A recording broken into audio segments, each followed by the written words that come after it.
Assalamualaikum warahmatullahi wabarakatuh. Innal hamdalillah nahmaduhu wa nasta'inuhu wa nastaghfiruh wa na'udzu billahi min shururi anfusina wa min sayyiati a'malina. May yahdihillahu fala mudilla lahu wa may yudlil fala hadiya lahu. Ashhadu an la ilaha illallah wahdahu la syarika lah wa ashhadu anna Muhammadan abduhu wa rasuluh sallallahu alaihi wa ala alihi wa man sara nahjihi wa tamassaka bi sunnatihi ila yaumiddin wa sallama tasliman katsira. Ya ayyuhalladzina amanu taqullaha haqqa tuqatih wa la tamutunna illa wa antum muslimun.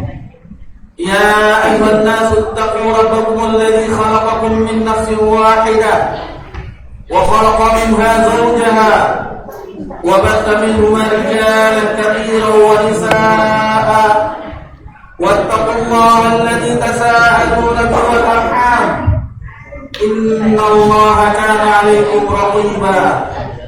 Ya ayyuhalladzina amanu taqullaha wa qulu qawlan sadida yuslih lakum a'malakum wa yaghfir lakum dhunubakum wa man yuti'illaha wa rasulahu faqad faza fawzan 'azima. Amma ba'd, alhamdulillah, puji syukur kehadirat Allah Subhanahu wa taala. Allah Subhanahu wa taala senantiasa mencurahkan nikmat kepada seluruh makhluknya, dan itu tidak pernah terhenti walaupun hanya sekejap mata. Salawat beriringkan salam kepada Nabi kita tercinta, yakni Nabi Muhammad sallallahu alaihi wasallam. Setelah memuji Allah Subhanahu wa taala dan bersalawat kepada Nabi sallallahu alaihi wasallam, kami ucapkan terima kasih kepada jamaah Masjid Ibnu Mas'ud. Mungkin di antara bapak-bapak kita, orang tua kita, ada yang hadir para alim ulama, para ustaz. Di antara orang tua kita mungkin ada yang hadir cerdik pandai, tokoh terkemuka dari masyarakat yang kami tidak mengetahui atau mengenalnya. Jadi mohon maaf jika ada yang didahulukan selangkah atau ditinggikan seranting, mohon maaf. Jadi mohon izin, kita di malam ini bersama-sama mengulang kajian kita, hanya mengulang, karena kajian yang insya Allah yang kita bahas yang bertemakan tentang nasihat yang indah dari seorang ayah kepada anaknya. Ini kita ambil dari firman Allah Subhanahu wa taala dalam surah Luqman ayat yang ke-13 sampai ayat yang ke-19. Allah abadikan di dalam firman-Nya. Jadi kata pepatah orang tua kita hanya mengulang pasar jalan dari tampuan, apel gaji deh diulang. Jadi terima kasih kepada bapak-bapak, ibu-ibu, jamaah Masjid Ibnu Mas'ud, dan terutama kepada yang menghubungi kami, Bapak TV. Ini sudah lama sebenarnya beliau mengajak bisa ke daerah Kampar sekitarnya, Bangkinang. Tapi kami gemetar di sini karena banyak dokter-dokter yang di sini. Guru-guru kami, Ustaz Dr. Dasman, Ustaz Dr. Delmi, itu guru-guru kami. Dr. Hidayatullah. Nah, jadi segan mengisi kajian di tempat guru-guru kami. Karena diberitahukan bahwasanya pada Allah Ustaz kita sedang sakit. Syafa'ullah, mudah-mudahan Allah menyembuhkan beliau. Dan daripada kosong kita malam ini, ibarat kendaraan dipakailah ban serap. Jadi kalau ban serap ini kan raginya agak kurang sedikit. Jadi maklum lah. Jadi kalau ada kesalahan nanti di dalam penyampaian ada kekurangan, oh ya ban serap raginya sedikit. Nah, mungkin jadi perasaan bapak-bapak, ibu-ibu, orang tua kami itu sebagaimana yang dirasakan oleh para sahabat radhiyallahu anhum, yang mana Nabi sallallahu alaihi wasallam mengalami sakit, yang sakit tersebut akhirnya Allah wafatkan beliau sallallahu alaihi wasallam, yang mana beliau tidak sanggup lagi untuk mengimami para sahabat. Lalu Nabi SAW, ya kita ringkas saja karena kalau dalam prosesnya Nabi mati lalu pingsan dan seterusnya. Nabi menyarankan agar beliau posisi imam itu digantikan oleh Abu Bakar. Kemudian penunjukan itu diingkari oleh Ummul Mukminin Aisyah radhiyallahu anha. Karena ayahnya adalah seorang yang lembut hatinya, mudah menangis. Sebagian ulama menjelaskan bahwasannya maksud dari Ummul Mukminin Aisyah radhiyallahu anha itu agar bapaknya istilahnya tidak mendapatkan respek yang kurang dari sahabat. Karena yang biasa mengimami adalah Rasulullah SAW. Tahu-tahunya digantikan oleh Abu Bakar. Ibarat apa kan, pemain utama masuk cadangan, otomatis penonton kecewa. Biasanya guru kita yang mengisi di hari ini lalu digantikan dengan cadangan. Tentu ini siapa pula ustaznya aja. Tentu perasaan bapak-bapak seperti itu, orang tua kita seperti itu. Ini daripada apa, coba saja dulu dengar apa yang disampaikan. Namun yang jelas, alhamdulillah kita berada di tempat yang mulia, di rumah Allah Subhanahu wa taala. Dalam rangka beribadah kepada Allah Subhanahu wa taala, dalam rangka mempelajari agama Allah. Kita mempelajari agama Allah, firman Allah Subhanahu wa taala dan hadis-hadis Nabi SAW. Dan inilah taman surga dunia. Tempat duduk yang tidak pernah merugi. Tidak pernah rugi. Hadir dengan serius, alhamdulillah mendapatkan ilmu nafi', ilmu yang bermanfaat. Sambil tidur pun, karena majelis ilmu ditiupkan ketenangan. Yang tidak bisa tidur di rumah, datang majelis ilmu, itu mudah tidur karena ada ketenangan. Itu juga mendapatkan keutamaan. Jadi ini majelis ilmu adalah majelis yang tidak ada ruginya. Mungkin ojo kita bahas tahu itu, kalau pedagang yang memikirkan untung laba terus kan, itu berarti di majelis ilmu ada perdagangan yang menguntungkan. Itu sedikit mukadimah, ucapan terima kasih, dan tidak lupa juga ananda kami banyak, alhamdulillah, para tulab, para santri tahfiz Ibnu Mas'ud. Ini pembahasannya meskipun untuk bapak-bapak, insya Allah nanti di kedepannya jadi bapak-bapak juga insya Allah. Jadi dengarkan baik-baik, jangan ribut ya, jangan ribut. Nanti kalau ribut Ustaz tegur nanti. Ini ribut Ustaz tegur. Jadi dengarkan baik-baik, sehingga orang tua kita yang hadir tidak terganggu. Ya, sepakat Ananda? Masya Allah. Barakallahu fikum. Perkenalkan diri. Tak kenal Nahas. Di hubungan ada Rahmat Silaturahim. Jadi nama Rahmat Silaturahim domisili di Pekanbaru. Adapun dengan Ocu Nahas, dengan Bapak Diki sudah lama kenal. Alhamdulillah kami sering berjumpa di Pekanbaru. Yang beliau mereka berdua sering mampir ke toko kami di pasar pusat. salah satu alhamdulillah usaha keluarga. Kemudian kegiatan yang lain alhamdulillah kami juga berkesempatan menjadi dosen pembantu bukan dosen tetap di Institut IMSA yang rektornya Ustaz Musli. Kemudian enak-enak yang perlu dilihat. Kalau yang gelar-gelar itu cuma nepeng aja, doktor ini itu nepeng aja. Jadi alhamdulillah namanya kita di akademis, jadi perlulah sedikit doktor itu. Dan alhamdulillah dengan pencapaian doktor tersebut, akhirnya sedikit beranilah bisa ke sini. Itu memenuhi janji juga, memenuhi janji dari Bapak TV.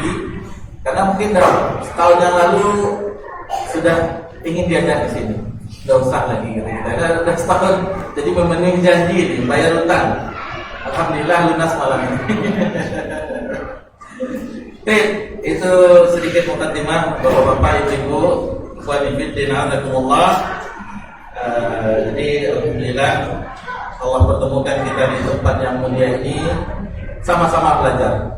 Yang duduk di sini bukanlah orang pintar, tapi kita sama-sama belajar. Jadi insyaallah tema kita sebagaimana tadi disebutkan, nasihat yang indah dari seorang ayah kepada anaknya. Masyarakat muslimin wal muslimat rahimanillah, tanpa kita sadari kita berada di zaman yang kemajuan teknologinya, sainsnya dan seterusnya. Dan bahkan ketika di masa Covid dahulu sekitar 4 tahun yang lalu, itu anak-anak kita mempergunakan handphone yang mana sebelumnya kita mungkin membatasinya atau melarangnya. Dan itu canggungnya luar biasa. Jadi dari media tersebut maka mudahlah bagi anak-anak, jangankan anak-anak, kita sendiri pun mudah terpengaruh dengan apa yang disajikan oleh media, dengan aplikasi yang ada, Facebooknya, WhatsAppnya, Instagramnya dan seterusnya. Itu bagi yang disibukkan dengan itu. Kalau niatnya untuk dakwah seperti Bapak TV kan, untuk dakwah itu tidak masalah. Alhamdulillah itu dalam rangka dakwah, menyebarkan agama Allah Subhanahu wa taala. Yang dikhawatirkan adalah menggunakan smartphone tersebut, jaringan tersebut, itu untuk menghilangkan keberkahan hidup kita atau menghilangkan waktu-waktu yang berharga di dalam sisa-sisa kehidupan kita. Ini yang kita khawatirkan.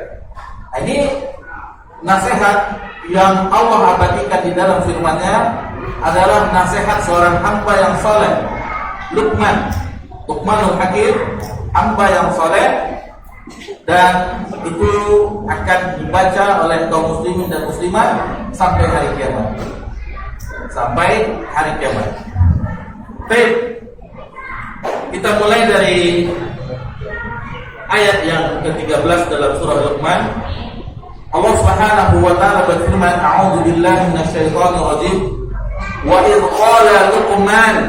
qala Luqman li ibnihi wa huwa ya'idhu."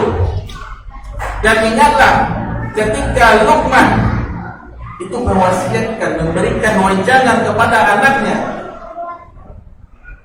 Ini nasihat yang sangat indah yang diawali dengan ayat ini. Ya bunayya, wahai ananda, wahai anakku, wahai buah hatiku,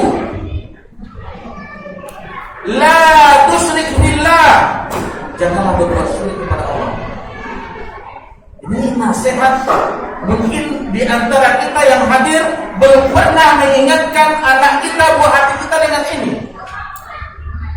Belum pernah mungkin hanya didapatkan di pelajaran tauhid yang disampaikan oleh ustaz-ustaz di pondok pesantren atau di madrasah. Sementara dari kita orang tua itu tidak memberikan nasihat ini kepada anak kita.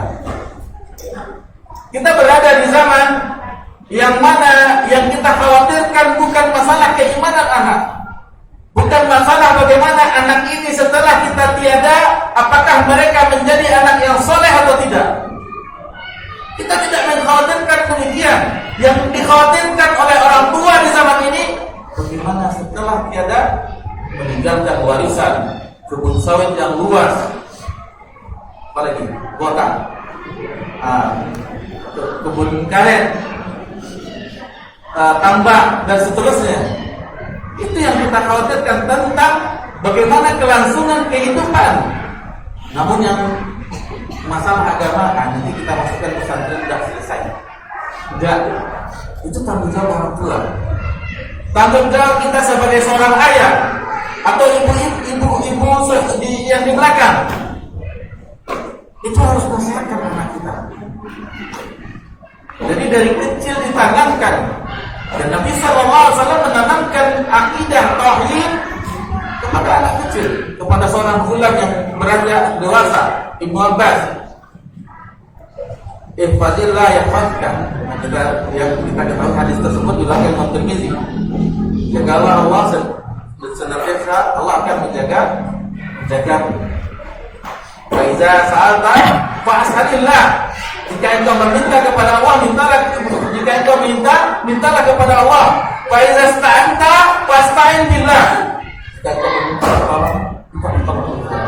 Ini dia tauhid. Dakwah para nabi dan rasul. Dakwah yang tidak akan lekang dengan panas, tidak akan lapuh dengan hujan. Seluruh para al-anbiya wal mursalin alaihi wassalam mendakwahkan dakwah ini. Sebelum kita lanjutkan, ada pertanyaan. Itu ada kuis, selingan, iklan. Sebenarnya ini tidak susah, dengan bahasa kita saja.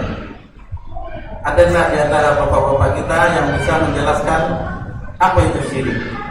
Istilahnya syirik dengan mungkin bisa pembagiannya. Kalau bisa dari dalilnya sekalian apa-apa juga.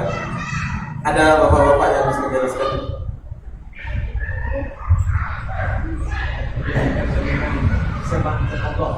Menjadikan beriman kepada selain Allah, menjadikan tandingan-tandingan selain Allah. Bisa. Tentu kalau yang menjawab dapat hadiah. Nggak mungkin lah kan?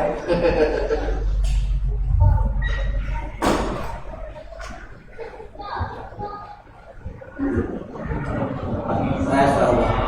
Mudah-mudahan dibaca ayat ini. Jangan dipajang aja di lemarinya, dibaca. Amin. Jadi sebagaimana tadi bahwasanya syirik itu beribadah kepada selain Allah, juga beribadah kepada Allah diikut sertakan yang lain. Itu dia beribadah kepada selain Allah, kemudian beribadah kepada Allah diikut sertakan juga yang lain. Ada yang bersama Allah. Sebagaimana tadi bahasa bapak tadi yang menjawab bahwa fikum itu ada tandingan selain Allah. Jadi tidak ada tertutup kemungkinan bagi orang yang mengucapkan dua kalimat syahadat itu terjerumus kepada kesyirikan. Itu tidak minimal syirkun asghar. Itu dia yang Nabi khawatirkan, lebih Nabi khawatirkan daripada fitnah Masih Dajjal. Jadi ini harus senantiasa kita pelajari. Tidak boleh kita ini dari dahulu tauhid saja, esakan Allah, beribadah hanya kepada Allah semata, lalu menjauhi kesyirikan. Ini teruskan. Memang demikian. Dakwah ini dakwah yang besar, dakwah tauhid, mengajak orang beribadah hanya kepada Allah Subhanahu wa taala semata. Inilah dakwah yang diusung oleh para nabi dan rasul, para ulama terdahulu. Kalau dakwah yang istilahnya meninggalkan, sehingga dikatakan oleh para ulama mungkin dia berumur 60 tahun lebih, senantiasa menjadi dai atau mubalik, ustaz mendakwahkan agama Allah tetapi tidak pernah mendakwahkan tauhid kepada umat, kata para ulama ini belum berdakwah namanya. Karena meninggalkan yang pokok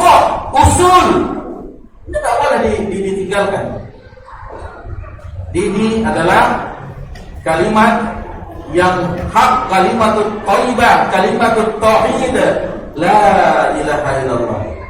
Yang mana man akhirul kalam, man kana akhirul kalam la ilaha illallah, dakhala al-jannah.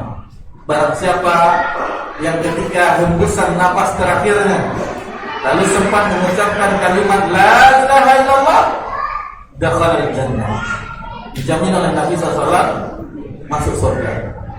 Tetapi kalimat tersebut kalau sedang sehat bugar ini alhamdulillah mudah mengucapkannya. Tetapi kalau sudah sakratul maut itu susah. Karena nazak maut itu ada sakaratnya. Tidak mudah bagi seseorang yang ketika mengalami sakaratul maut mengucapkan kalimat yang mulia ini, kalimat thayyibah. Ini yang nasihat yang harus kita nasihatkan kepada anak-anak kita. Inna syirka la zulmun azim. Sesungguhnya syirik itu adalah kezaliman yang teramat besar. Ini syirik ini adalah dosa yang teramat besar. Dosa yang tidak diampuni oleh Allah. Inna Allah la yaghfiru an yushraka bih wa yaghfiru ma duna dzalika liman yasha. Sesungguhnya Allah tidak mengampuni dosa syirik dan mengampuni dosa selain syirik bagi yang dikehendaki Allah. Jadi barang siapa yang meninggal waliyadzubillah dan membawa dosa syirik, Allah tidak ampuni. Syirkul akbar itu batal, la ilaha illallah, syaratnya batal. Kalau syirkul asghar, amalan yang dilakukan yang ada riyanya, ada sum'ahnya, seperti ini Ustaz Rahman misalnya memberikan kajian supaya dipuji oleh jamaah kota Perambahan. Ini tidak dapat pahala, capek-capek jauh-jauh dari Pekanbaru masih tidak dapat pahala, hanya mendapatkan kok suara Ustaz sesuai jabatannya. Cuma mendapatkan demikian. Adapun pahala tidak mendapatkan. Sebagaimana hadis yang kita ketahui 3 orang yang mereka adalah pertama orang ahli ilmu, kemudian yang kedua orang yang dermawan, yang ketiga orang yang wafat, yang mati jihad di jalan Allah. Lalu di akhirat dibangkitkan oleh Allah, ditanya bahwasanya dengan ilmunya, dengan bacaan Al-Qur'annya dia mengharapkan wajah Allah. Begitu juga orang yang dermawan, begitu juga orang yang mati di jalan Allah, mati syahid menegakkan kalimat Allah. Bayangkan, untuk mencari nama, untuk ria, nyawa pun dikorbankan agar dikatakan seorang pemberani, agar dikatakan orang dermawan, agar dikatakan orang berilmu. Tetapi nanti semuanya kadhib, kata Allah Subhanahu wa taala. Engkau berbohong, anta kadhib. Engkau telah mendapatkan faqad qil. Engkau telah mendapatkan balasan itu di dunia. Orang menyebutmu sebagai orang alim, orang menyebutmu sebagai orang yang dermawan, orang menyebutmu sebagai orang yang pemberani. Di akhirat tak mendapatkan lagi balasan dari Allah Subhanahu wa taala. Itu syirik, membatalkan amalan yang dilakukan ketika itu. Kemudian Allah mengharamkan bagi orang yang pelaku kesyirikan surga. Innahu may yusyrik billah faqad harrama 'alaihimul jannah. Sesungguhnya orang yang mempersekutukan Allah, Allah mengharamkan baginya surga. Tempatnya di mana? Tempatnya di neraka. Wa ma lizzalimin min ansar. Dan tidak ada penolong nanti di akhirat bagi orang-orang yang melakukan kezaliman tersebut. Jadi banyak ayat-ayat yang menyebutkan hal bahwasanya ini adalah dosa yang sangat ditakuti, sangat besar. Yang nomor 1, kalau mungkin ada dari bapak-bapak, orang tua kami yang pernah memiliki kitab Al-Kabair, Imam Az-Zahabi, itu dosa yang pertama Al-Kabair adalah syirik. Itu adalah syirik. dosa-dosa yang membinasakan, kata Nabi SAW, adalah dosa syirik. Fala taj'alu andada. Jadi jangan menjadikan Allah tandingan-tandingan. Itu tidak boleh. Kenapa? Karena Allah telah menciptakan kita, lalu kita menjadikan tandingan bagi Allah. Ini makanya kita harus hati-hati terhadap ini, sebagaimana nasihat Luqman kepada anaknya. Kemudian yang kedua, Bapak-bapak, ibu-ibu yang semoga diberkahi dan dirahmati oleh Allah Subhanahu wa taala, ada sebuah ayat di dalam surah Al-An'am. Sebelum kita lanjutkan nasihat yang kedua, alladzina amanu wa lam yalbisu imanahum bizulmin. Orang-orang yang beriman dan tidak mencampur adukan keimanannya dengan kezaliman. Lalu ketika itu para sahabat resah dengan ayat ini, karena mereka mengatakan, wahai Rasulullah, siapa yang di antara kami yang tidak pernah berbuat zalim? Lalu Rasulullah SAW dan kita tercinta bersabda, innahu laisa bidzalik. Sesungguhnya itu tidak sebagaimana yang kalian sangkakan. Jadi para sahabat, siapa yang tidak pernah berbuat zalim? Semua kita pernah berbuat zalim. Tetapi kata Nabi SAW tidak sebagaimana yang dibayangkan oleh para sahabat. Tasma'u ila qauli Luqman. Tidakkah kalian atau kamu mendengar ungkapan Luqman yang tadi kita sebutkan ayatnya, ya bunayya la tusyrik billah. Jadi maksud bizulmin tersebut adalah itu kesyirikan. Jadi tidak boleh kita mencampur adukan keimanan kita dengan kesyirikan. Kemudian nasihat yang kedua, jadi insya Allah ini ada 6 nasihat, bisa kita kejar ya. Yang kedua yaitu berbaktilah kepada kedua orang tua. Ini Ananda, perhatikan nasihat buat Ananda dari abinya atau dari ayahnya, sebagaimana Luqman pernah menasihati anaknya. Jadi berbakti adalah perkara yang kedua, bahkan Allah sandingkan setelah berbuat taat kepada Allah. Ketaatan kepada Allah disandingkan, dibarengi dengan berbuat baik kepada kedua orang tua, berbakti kepada kedua orang tua. Di ayat 14, wa wasainal insana biwalidayhi, dan kami perintahkan kepada manusia untuk berbuat baik kepada kedua orang tuanya. Amalat ummuhu wahnan ala wahni. Jadi terutama ini ibu yang telah mengandung dalam keadaan lemah dan bertambah lemah. Jadi lemah di atas lemah lagi. Itu 9 bulan membawa janin kita semuanya, walaupun kita sudah menjadi orang tua atau bapak ibu, tetapi begitulah kita dulu yang kita alami ketika ibu kita mengandung kita 9 bulan lamanya. Dan di antara bapak-bapak ibu yang terutama orang tua kita yang sudah sepuh, tentunya sudah tidak memiliki orang tua lagi, sudah lama wafat, sudah lama dipanggil oleh Allah Subhanahu wa taala, dan bukti kita tetap berbakti kepada mereka adalah senantiasa mendoakan mereka. Jangan sampai kita meninggalkan doa untuk mereka di dalam keadaan dan misalnya kita disujud di sholat sunat tadi, itu doakan kedua orang tua kita. Itulah bentuk bakti kita sampai akhir hayat kita.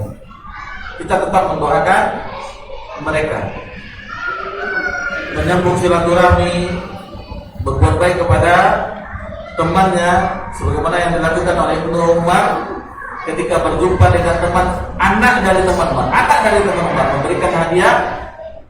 Kenapa yang memberikan imamah macam selendang sorban itu kepada orang itu? Sesungguhnya bapaknya ketika dahulu berteman dengan bapakku, dengan Umar.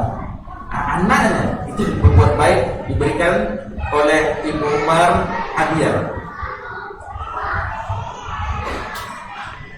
Kita lanjutkan ayatnya. Wa fisaluhu fi 'amaini, dan menyapihnya dalam 2 tahun. Kalau sekarang ibu yang sibuk tidak sampai 2 tahun, karena sudah habis masa cuti. Apalagi ibu yang bekerja, wanita karir, itu pakai susu batu, susu kaleng. Lalu kata Allah, aniskurli wali walidayka ilayyal masir. Jadi bersyukurlah kepada Allah, lalu berterima kasihlah kepada kedua orang tua dan kepada tulang kembali. Ayat selanjutnya masih tentang berbuat baik, berbakti kepada kedua orang tua. Wa in jahadaka ala an tusyrik bima laysa laka bihi ilm fala tuti'huma. Dan apabila keduanya memaksamu untuk berbuat syirik kepada Allah, mempersekutukan Allah dengan aku sesuatu yang tidak ada pengetahuan tentang hal itu, fala tuti'huma, maka jangan taati keduanya. Jadi tidak ditaati. Wa sahibuhuma fid dunya ma'rufa, jadi tetap mempergauli mereka dalam perihal dunia dengan cara yang baik. Wattabi' sabila man anaba ilayya thumma ilayya marji'ukum fa unabbiukum bima kuntum ta'malun. Kemudian ikutilah jalan orang yang kembali kepadaku, kemudian hanya kepadakulah kembalimu, maka kuberitakan kepadamu apa yang telah kamu kerjakan. Jadi nasihat yang berbuat baik kepada kedua orang tua ini banyak dilupakan oleh anak zaman sekarang. Mereka menjadikan orang tua itu seperti pembantu mereka, budak mereka. Bahkan seandainya anak-anak sekarang itu kalau tidak diberi jajan, ini cerita dari orang tua, bijak berbicara. Untuk apa melahirkan anak kalau tidak bisa memberinya uang jajan? Sampai hal demikian anak-anak sekarang bisa berbicara terhadap orang tuanya.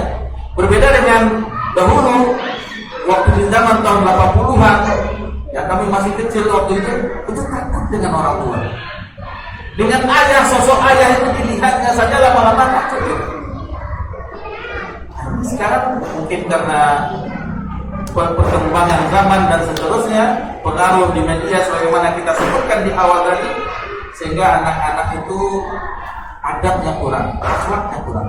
Dan ini keluhan orang tua, para wali santri, yang mereka berusaha untuk agar anak-anak mereka tidak seperti mereka yang ketika tumbuh dalam keadaan kurang hamalan dan seterusnya. Lalu cita-cita tersebut disalurkan kepada anaknya. Pas ketika anak-anak libur, ini sama keluhan kita sebagai orang tua. Anak-anak ketika libur yang mondok itu seolah raja yang laki-lakinya dan ratu yang perempuannya. Tidak mau membantu orang tua, tidak mau ini tidur, nangis minta HP, itu semuanya rata-rata. Kecuali anak-anak yang betul-betul dirahmati oleh Allah Subhanahu wa Ta'ala. Jadi sama kalau orang tua, adabnya kurang ketika libur, tidak mau menegur orang yang tua yang disapa, apalagi kalau mungkin di sini masih lah. Kalau di Pekanbaru nyelonong saja, tidak tegur sapa, tidak ini, keluar di masjid tidak permisi. Nah, ini adabnya kurang. Padahal itu hiasan bagi seorang penuntut ilmu. Jadi Anda para santri, tolong dengarkan Ustaz. Adab itu perlu. Tegur orang tua yang sholat jamaah di sini, mengucapkan salam. Ini Ustaz kita mungkin sudah mengarahkan, dan kita yakin dengan hal yang demikian. Jadi tentang adab itu tidak boleh ditinggalkan, karena itulah hiasan dari seorang penuntut ilmu. Bukan penuntut ilmu saja, bahkan Allah Subhanahu wa Ta'ala memuji Nabi SAW. Wa innaka la'ala khuluqin azim. Sesungguhnya engkau wahai Muhammad memiliki akhlak yang agung, akhlak yang mulia. Allah langsung memuji Nabi SAW. Al-Hafiz Ibnu Katsir menukilkan riwayat dari Ummu Mukminin Aisyah radhiyallahu anha bahwasanya kata Ummul Mukminin, kana khuluqul Quran. Adalah akhlak Nabi SAW adalah Al-Quran. Ketika Al-Quran memerintahkan bertakwa, Nabi SAW yang paling bertakwa. Ketika Al-Quran melarang untuk berbuat syirik, Nabi SAW jauh berlari dari kesyirikan dan mengingatkan para sahabat atau umat dari bahaya kesyirikan dan seterusnya. Masyaallah muslimin wa muslimat rahimani Allah. Kemudian nasihat yang ketiga,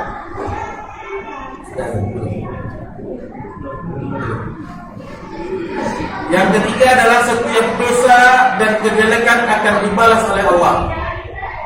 Setiap dosa dan kejelekan akan dibalas oleh Allah. Sebelum kita lanjutkan nasihat yang ketiga di dalam Al-Quran dalam surah Luqman, selingan supaya tak tegang. Tadi diminta menjelaskan tentang kesyirikan, alhamdulillah dijawab oleh orang tua kita, alhamdulillah. Sekarang itu kan perkara yang larangan yang sangat besar. Lalu perkara yang paling utama diperintahkan dalam agama, itu tauhid. Adakan dari bapak-bapak jemaah yang bisa menjelaskan tauhid? Bisa dijelaskan tauhid ini, tauhid begini, ditambahkan dengan dalil, alhamdulillah. Ada bapak-bapak tauhid yang mudah. Ini kita dakwah salafiyah, dakwah yang mengusung tauhid, tapi kita tidak tahu penjelasan apa tauhid. Tahu tapi mengucapkannya tidak bisa. Paham Ustaz, paham. Tauhid itu paham, tapi tidak bisa menjelaskan. Ini harus coba kan, istilahnya kita diminta bapak-bapak aktif juga, tidak mendengar aja kan.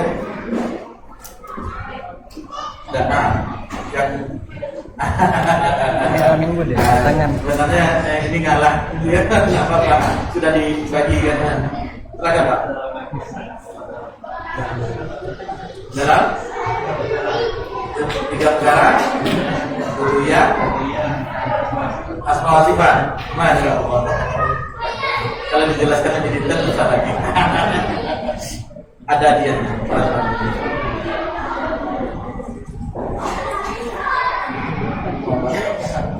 Barakallahu fikum. Masya Allah.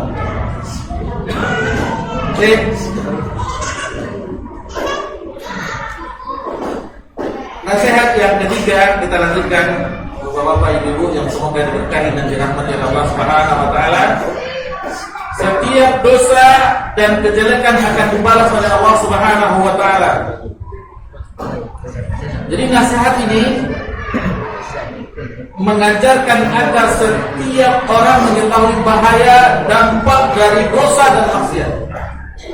Setiap muslim dan muslimah harus yakin bahwa Allah Maha melihat, Allah Maha mengetahui, serta Allah akan membalasnya. Ini sampai ke pembahasan muraqabah, merasa diawasi oleh Allah Subhanahu wa taala. Apa bahasa di zaman sekarang kita? Seolah-olah ada CCTV. Kita senantiasa diawasi oleh Allah, ada CCTV. Itu untuk memudahkan. Tapi bagi Allah Subhanahu wa taala ada malaikat yang mencatat. Nanti panca indera kita, anggota tubuh kita menjadi saksi. Jadi ketika mulut sudah dikunci, tangan kita menjadi saksi, kaki kita menjadi saksi, bumi ini yang kita pijak jadi saksi. Itu akan memberitahukan apa yang telah kita lakukan. Walhamdulillah, lagi kaki yang digunakan ini untuk melangkah ke rumah Allah, ke majelis ilmu, alhamdulillah akan bersaksi demikian. Tetapi kalau tidak, ke tempat kalau lapau sampai kodai sampai pintu menol, itu akan bersaksi. Ini akan katakan bahwasanya saya digunakan untuk melangkah ke tempat ini. Allah Subhanahu wa taala berfirman di ayat yang selanjutnya dalam surah Luqman ayat 16, "Ya bunayya, wahai anak ananda, wahai anakku. Jadi ini bahasa yang halus, bahasa yang digunakan oleh Luqman yang di dalam ini adalah bahasa yang halus. Ananda, bahasa kita kan ananda, nak atau apa, bukan bahasa yang halus sekali. Begitu juga bapak di dalam Al-Quran ketika Allah Subhanahu Wa Taala menceritakan tentang Nabi Ibrahim mengajak bapaknya, ya abadi, itu bahasa yang indah. Jadi Al-Quran ini menggunakan bahasa yang indah. Ketika orang-orang kafir Quraisy mendengar ayat-ayat Al-Quran di zaman Nabi SAW, yang mana ketika itu mereka ahli syair, maka melambunglah jiwa mereka seolah-olah terbang ke angkasa karena saking indahnya bahasa-bahasa Al-Quran itu. Indah. Kenapa kita menganggap biasa? Pertama, kita tidak bisa bahasa Arab, tidak tahu usul bahasa Arab, balaghahnya, bayannya dan seterusnya, sehingga kita menganggap biasa saja. Tapi kalau orang yang memperdalam usul bahasa Arab, mereka mengetahui bahasanya ini kosakata atau kalimat-kalimat yang sangat indah. Wahai ananda, innama yumtaku mithqala habatin min khardalin fatakun fi sakhratin aw fis samawati aw fil ard. Wahai ananda, sesungguhnya jika ada sesuatu perbuatan seberat biji sawi dan berada dalam batu atau di langit atau di dalam bumi, kemudian ya'ti bihallah, kata Allah Subhanahu Wa Taala, sesungguhnya niscaya Allah akan mendatangkannya. Maksudnya akan membalasnya. Innallaha latifun khabir. Sesungguhnya Allah Maha halus dan Maha mengetahui. Al-Hafiz Ibnu Katsir rahimahullah taala menjelaskan ayat ini adalah wasiat yang amat berharga yang Allah ceritakan tentang Luqmanul Hakim, supaya setiap orang bisa mencontohnya. Kezaliman, dosa, maksiat, apapun yang dilakukan walaupun hanya seberat biji sawi, pasti Allah akan mendatangkan balasannya. Begitu juga dengan kebaikan. Faman ya'mal mithqala dzarratin khairan yara wa man ya'mal mithqala dzarratin syarran yara. Ketika ayat ini Az-Zalzalah yang diturun di ayat tadi yang kita bacakan, faman ya'mal mithqala dzarratin khairan yara, ketika ayat itu didengar oleh Abu Bakar menangis. Karena Abu Bakar mengetahui sedikit pun seberat biji sawi kesalahan itu akan dibalas oleh Allah di akhirat. Itu makanya kata Abdullah bin Mas'ud radhiyallahu anhu, perbedaan orang di zaman Nabi SAW para sahabat radhiyallahu anhu dengan orang yang di akhir zaman. Orang yang hidup sekarang, kita yang hidup sekarang dan sampai akhir zaman dengan dosa maksiat ibarat lalat, lalat yang hinggap di hidung lalu kita tepis dengan biasa. Namun para sahabat, kata Abdullah bin Mas'ud, ketika mereka melakukan kesalahan, seolah-olah gunung menimpa di atas kepala mereka. Khawatir mereka, takut mereka dengan dosa dan maksiat. Semuanya ada dampaknya. Bahkan kata orang soleh terdahulu, mereka mengetahui bahwasanya mereka ada kesalahan atau dosa, ada perubahan dari kendaraan mereka, onta, keledai atau kuda mereka, atau keluarga mereka. Mereka mengetahui ada dosa yang saya lakukan. Bapak-bapak, ibu-ibu yang semoga diberkahi dan dirahmati oleh Allah Subhanahu Wa Taala. Kemudian nasihat yang keempat,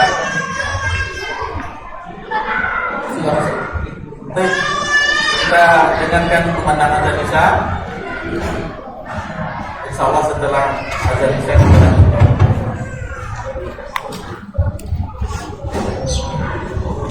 Allahu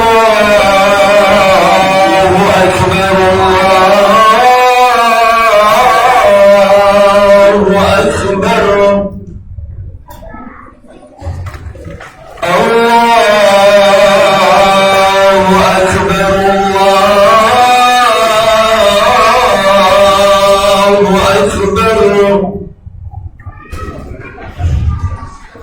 Asyhadu an la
yaitu dirikanlah sholat, beramal ma'ruf nahi munkar, dan bersabar terhadap segala cobaan. Di ayat selanjutnya Allah Subhanahu wa taala berfirman dalam surah Luqman ayat 17, ya bunayya, wahai ananda, aqimus shalah, dirikanlah salat, wa'mur bil ma'ruf, perintahkanlah atau suruhlah orang berbuat baik, wanha 'anil munkar, dan cegahlah manusia dari perkara yang munkar, wasbir 'ala ma asabak, dan bersabarlah terhadap apa yang menimpamu, inna dzalika min azmil umur, sesungguhnya yang demikian itu termasuk hal-hal yang diwajibkan oleh Allah Subhanahu wa taala. Jadi ayat ini dalam surah Luqman ayat 17 menerangkan mengenai urgensi dari salat. Jadi tauhid dan iman adalah pokok amalan hati, sementara salat adalah pokok dari amalan badan. Rukun Islam yang kedua tauhid, yaitu la ilaha illallah, rukun Islam yang pertama, dan wa anna Muhammadar Rasulullah. Adapun salat, dan kita mengetahui sebagian besar kaum muslimin di negeri kita kalau sudah bulan Rajab itu mengetahui sebenarnya ada perselisihan ulama tentang peristiwa Isra dan Mi'raj, apakah benar tanggal 27 Rajab atau tidak. Tapi kaum muslimin itu mengetahui bahwasanya perintah sholat itu istimewa, yang mana seluruh ibadah malaikat Jibril yang menyampaikannya ke permukaan bumi, sementara perintah sholat Nabi yang diangkat ke atas langit. Ini kita juga heran, padahal ini dalil yang jelas bahwasanya Allah itu di sana, Allah itu di atas langit. Cuman ada sebagian orang itu Allah bertempat, dan itu main logikanya. Ini untuk masalah ini kita sudah yakin, bapak-bapak ibu sudah diberitahu oleh ustaz-ustaz kita, dokter kita, Ustaz Basman, Ustaz Reni, dan seterusnya. Ini mengingatkan saja, ini salah satu dalil juga. Padahal mereka sering memperingatkannya, tetap memperingatinya setiap tahun, tetapi aneh cara berpikir mereka tidak mengetahui bahwasanya, dan bahkan mereka beranggapan akidah mereka Allah itu berada di mana-mana. Allah itu bilang mereka telah sudah mensucikan Allah. Seandainya Allah berada di mana-mana, tentu Allah berada di tempat-tempat yang kotor, di tempat pembuangan air, dan seterusnya. Allah yang bilang bisa ditengok, Allah bilang tidak boleh. Jadi ya mereka menggunakan dan wa huwa ma'akum aina ma kuntum, itu adalah ilmu Allah, pengetahuan Allah. Adapun zat Allah Taala itu fis sama.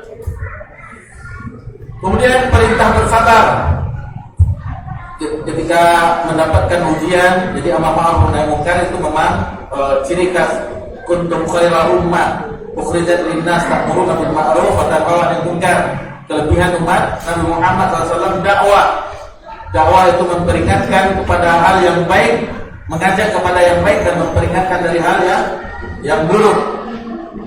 Jadi sabar di sini dijelaskan oleh ulama ada 3. Sabar ketika melakukan ketaatan kepada Allah, butuh kesabaran. Kita berbuat taat itu butuh kesabaran. Kemudian sabar dalam meninggalkan maksiat kepada Allah. Sabar di dalam hal yang menimpa kita berupa musibah, cobaan. Dijelaskan oleh para ulama itu adalah hal yang sangat membantu manusia tentang kesabaran tersebut. Jadi kalau sudah ada sabar, kemudian ada pula sholat, itu sudah digabungkan. Fasta'inu billah, fasta'inu dalam surah Al-Baqarah, wasta'inu billah.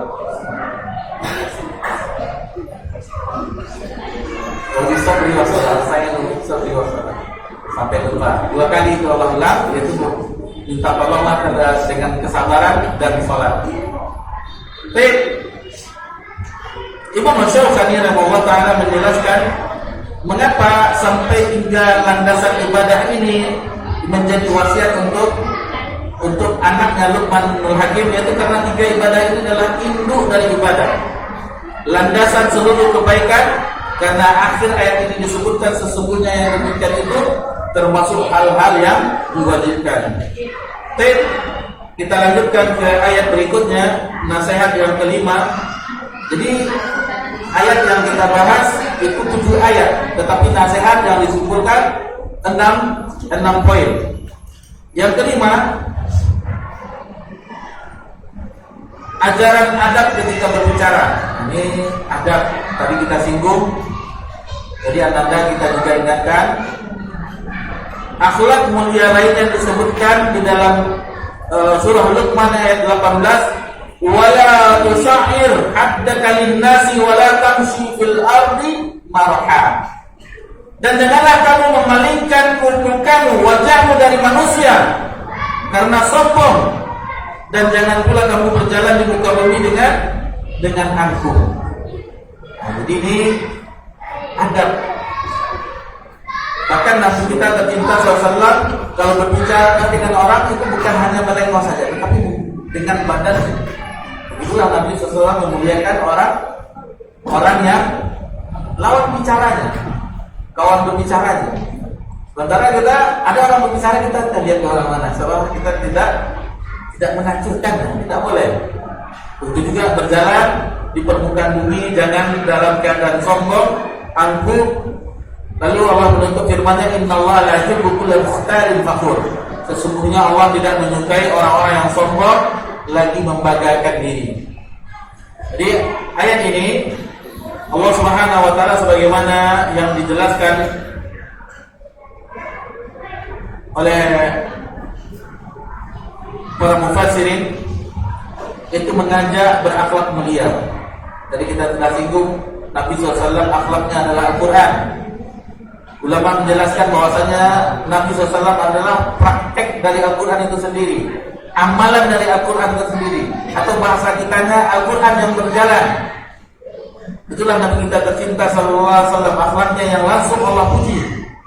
Lalu bagaimana kita yang telah mempelajari agama Allah Subhanahu wa taala, senantiasa hadir di majelis ilmu, senantiasa mendakwahkan tauhid, mendakwahkan sunnah, tentunya kita harus lemah lembut. Jadi jangan kita hanya terhadap orang yang satu pengajian saja, enggak. Maksudnya sudah pakai jenggot, dipakai jenggot, ucapkan salam, nggak pakai jenggot saja, enggak. Juga wanita muslimah, ibu-ibu muslimah di belakang, jangan yang hanya yang jilbab dalam, pakai cadar, itu saja yang disapa atau diucapkan salam. Orang yang belum paham dengan agama Allah, misalnya masih menutup aurat, diingatkan ini berdosa. Aurat wanita seluruhnya aurat, yang boleh dilihat itu ini saja.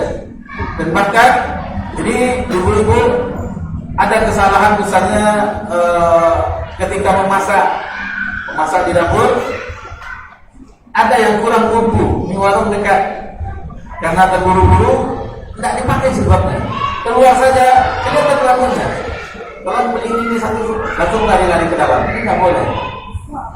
Jadi begitu juga ibu harus menjaga dirinya, tutup auratnya, seluruhnya aurat kecuali wajah dan telapak tangan. Adapun masalah cadar hukumnya itu ada yang mengatakan wajib dan ada yang mengatakan afdaliyah, sunnah. Ini kita tidak membahas demikian, tapi bagaimana hubungan kita dengan sesama kaum muslimin dan muslimat. Kita rangkul, jangan kita menjauh. Kita rangkul, jangan sampai dibeda-bedakan. Ada teringat potongan kajian. Jadi salafi ini banyak juga. Ada salafi Pekanbaru, ada salafi Bangkinang, ada salafi dekat rumah. Jangan seperti itu. Salafi kita semuanya adalah sama-sama umat Nabi Muhammad SAW. Kita harus dakwahkan kebenaran tersebut. Mereka istiqomah dengan yang kebatilan mereka, yang mereka anggap benar. Lalu kita alhamdulillah benar-benar berpegang dengan firman Allah dan hadis Nabi SAW, harus giat lagi dengan dakwah kita sampaikan.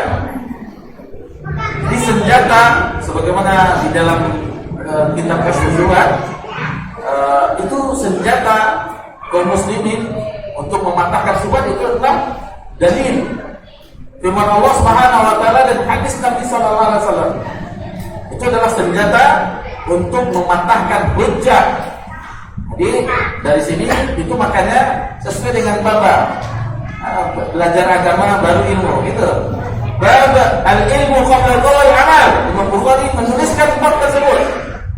Belajar dulu, berilmu dahulu sebelum berkata-kata dan mengamalkannya. Jadi kita kuasai itu dengan Allah Subhanahu wa taala. Tidak ada yang terlambat. Para ulama kalau kita lihat biografinya itu ada yang di umur senja 60 tahun baru mengenal, baru mulai akhirnya menjadi ulama besar. Tetapi dengan kesungguhan. Ada yang penyamun. Fudail bin Iyad, rahimahullah taala, awalnya itu adalah penyamun. Bahkan anak-anak di zaman itu untuk menakuti anaknya supaya mau makan, menyebut nama Fudail. Tapi dia pengen kan sering ditanya serana anak seperti itu ada siapa itu? Ada orang baru nanti ditangkap kan gitu waktu kecil kita ada orang Jogja katanya kan. Nanti diambil kepalanya buat jembatan. Kan kita sering waktu kecil ditakut-takutkan demikian. Ini Fudail untuk menakutkan anak-anak di zaman itu disebut nama Fudail. Tetapi akhirnya Allah berikan hidayah. Walhamdulillah dia salah satu ulama yang besar di zamannya. Banyak hal-hal yang Imam Bukhari itu hanya dengan nasihat sedikit dari salah seorang gurunya Ishaq bin Rawaheh ketika di majelisnya hendaklah ada di antara yang hadir itu mengumpulkan hadis-hadis sahih Nabi SAW. Maka terbetiklah di dalam hati Imam Bukhari mengumpulkan hadis-hadis Nabi SAW yang Imam Bukhari menyaring dari 600.000 hadis. Disusunnya lah kitab Sahih Al-Jami' Al-Sahih yang kita kenal dengan Sahih Bukhari itu memuat 96 kitab, mulai dari kitab Badiul Wahyi sampai kitab Tauhid. 96 kitab, kemudian jumlah hadisnya 7.276 hadis. Dan itu dengan pengulangan. Ada tanpa pengulangan itu 4.000 hadis. Itu 4.000 hadis hafal dengan sanad-sanadnya. Hafal dengan nama-nama ada tanda bulan. Itu makanya kata Imam Syarqawi rahimahullah taala, umat Islam berhutang budi dengan Imam Bukhari karena kitab sahihnya. Tidak ada majelis yang tidak menyebutkan hadis ini diriwayatkan Imam Bukhari. Hadis ini sahih diriwayatkan Imam Bukhari. Tulisan-tulisan para ulama, hadis ini sahih diriwayatkan Imam Bukhari. Terdapat di dalam Sahih Bukhari. Kemudian di 5 abad berikutnya muncullah Imam Al-Hafiz Ibnu Hajar Al-Asqalani mensyarah Sahih Bukhari dengan nama kitabnya Fathul Bari. Kata Imam Syarqawi, hutang umat ini telah dibayar oleh Al-Hafiz Ibnu Hajar Al-Asqalani, dan beliau mensyarah Sahih Bukhari itu selama 25 tahun. Guru kita, Ustaz Abdul Hamid bin Hamid Abdan, itu kajian beliau tentang Sahih Bukhari 27 tahun lebih. Jadi lebih dari 1/4 abad. Kita matan arba'in Nawawiyah terkadang hadir, terkadang tidak. Ada 40 hadis atau 42 hadis dalam matan arba'in Nawawiyah, tidak semuanya kita hadirkan jadi. Allah Subhanahu. Baik. Jadi itu mengenai adab, akhlak itu sangat ditekankan di dalam agama kita, karena yang paling berat timbangannya di akhirat itu adalah yang pertama itu adalah takwa, yang kedua adalah hasanul khuluq, yaitu akhlak yang baik. Dan orang yang dekat majelisnya, aqrabun minni, yang dekat dari kata Nabi di akhirat, itu orang yang ahsanul khuluq, yang paling baik akhlaknya. Bagi kita yang ingin dekat majelis kita di akhirat, insya Allah nanti di akhirat akan usahakan akhlak yang baik, akhlakul karimah.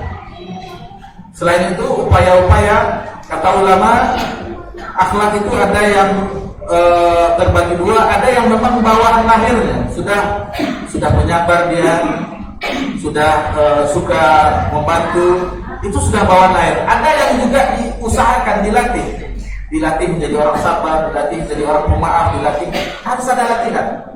Dan jangan lupa berdoa. Misalnya kita mau memakai pakaian, biasanya lihat di cermin. Allah kama ahsanta khalqi fa ahsin khuluq.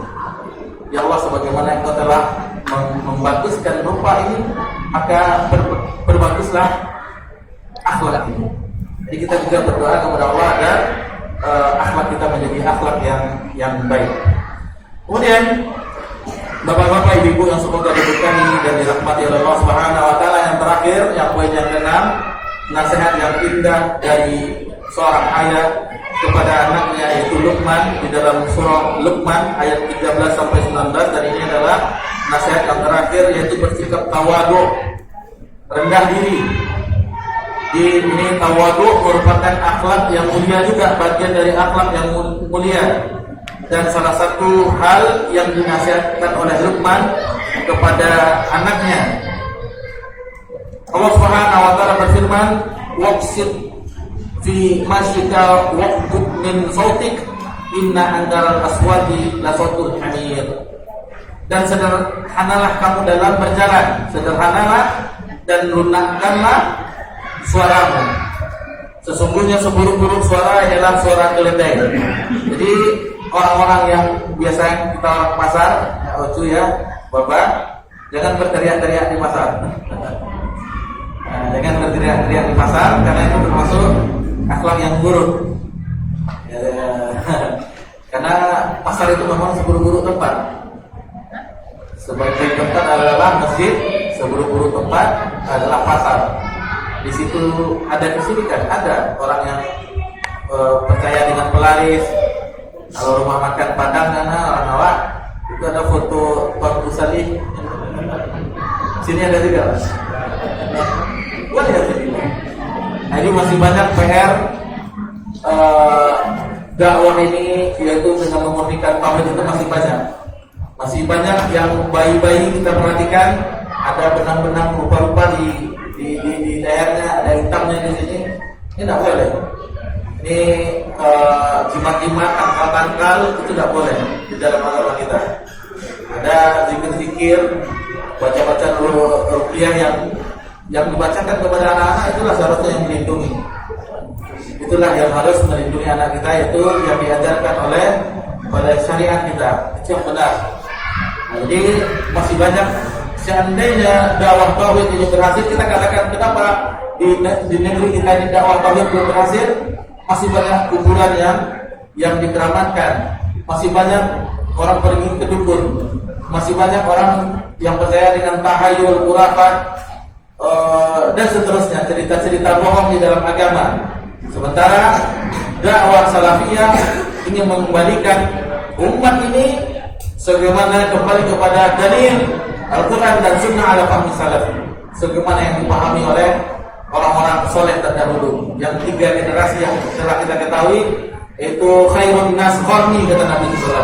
Sebaik-baik manusia adalah di zamanku, tsummal ladzina yalunahum, tsummal ladzina. Kemudian generasi berikutnya, generasi berikutnya. Mudah. Orang tua kita sudah memberikan kita petunjuk arah. Apa katanya? Kalau tak sosek di luar jalan, mau lihat ke pangkalnya. Jadi kita dah berada di tahun 1447 Hijriah. Balik lagi ke pangkalnya, sebagaimana dengan waktu Nabi SAW dengan para sahabat. Itulah kejernihan agama yang kita inginkan, kita kembali ke zaman tersebut. Maksudnya tidak mungkin 100%, tetapi kita hanya disuruh mengikuti. Yang mana mengikuti tidak mungkin sama kita di belakangnya. Kita ikuti mereka terus, Nabi dan para sahabat, tabi'in, tabi'in. Mudah-mudahan Allah memberikan kecintaan kepada mereka, sehingga Allah kumpulkan kita bersama mereka. Sebagaimana ada orang Badui yang datang kepada Nabi SAW, mata saat, bertanya kepada Nabi SAW, kapan terjadinya hari kiamat? Lalu Nabi SAW menjawab, apa yang telah dipersiapkan dengan hari tersebut, dengan hari kiamat? Jadi Nabi tidak mengetahui kapan pastinya terjadi hari kiamat, tetapi Nabi mengulang pertanyaan, apa yang telah engkau persiapkan? Lalu dijawab oleh orang Badui, yaitu cinta kepada Allah dan Rasulnya. Lalu Nabi SAW menjawab, al-mar'u ma'aman ahab. Ketika hadis itu didengar oleh Anas bin Malik radhiyallahu anhu, Kata Anas bin Malik, belum pernah kami para sahabat gembira dengan mendengar hadis kecuali hadis itu, yaitu seseorang itu bersama orang yang dicintainya. Lalu kata Anas bin Malik, sesungguhnya aku mencintai Rasulullah SAW, aku mencintai Abu Bakar, aku mencintai Umar. Walaupun amalanku tidak seperti mereka, namun Nabi SAW bersabda, Al-mar'u ma'aman ahab. Seseorang itu bersama orang yang dicintainya. Maka kita mencintai Nabi SAW dan para sahabat dan ulama-ulama yang lainnya karena kita ingin bersama mereka di akhirat kelak. Jangan sampai kita sama dengan Fir'aun, jangan sampai dengan Korun, Haman dan yang lainnya. Waliyahzubillah. Atau Iblis laknatullah alaih. Jangan sampai bersama mereka, tentunya di tempat yang hina, di neraka, dan kita ingin di surga bersama orang-orang yang telah diberi nikmat minan nabiyyin wasiddiqin wasyuhada wassalihin. Baik, demikian yang bisa kita pelajari di malam hari ini. Namun sebelum kita tutup, ada 6 nasihat yang indah. Ada yang bisa menyebutkan? Ini terakhir.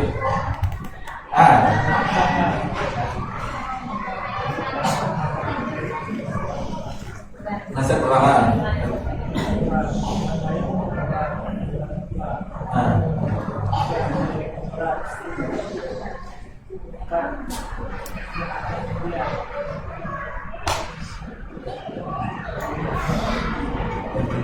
Ada dulu deh.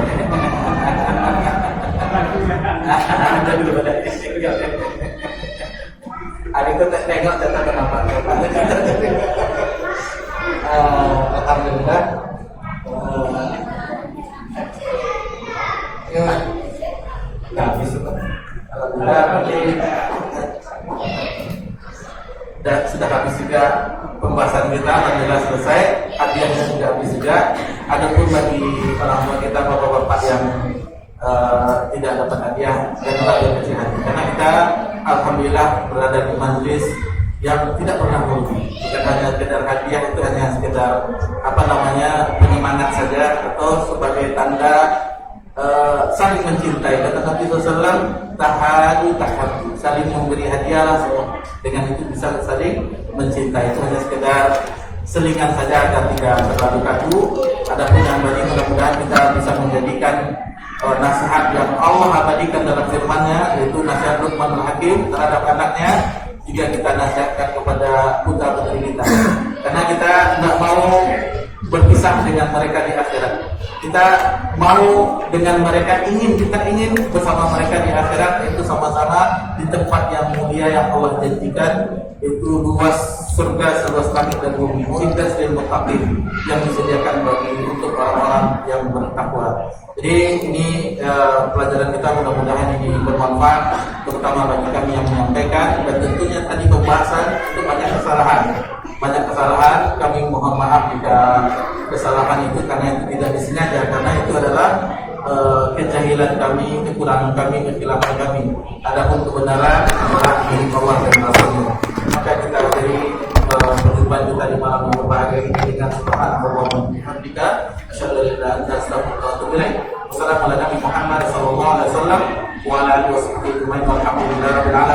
Wassalamualaikum warahmatullahi wabarakatuh.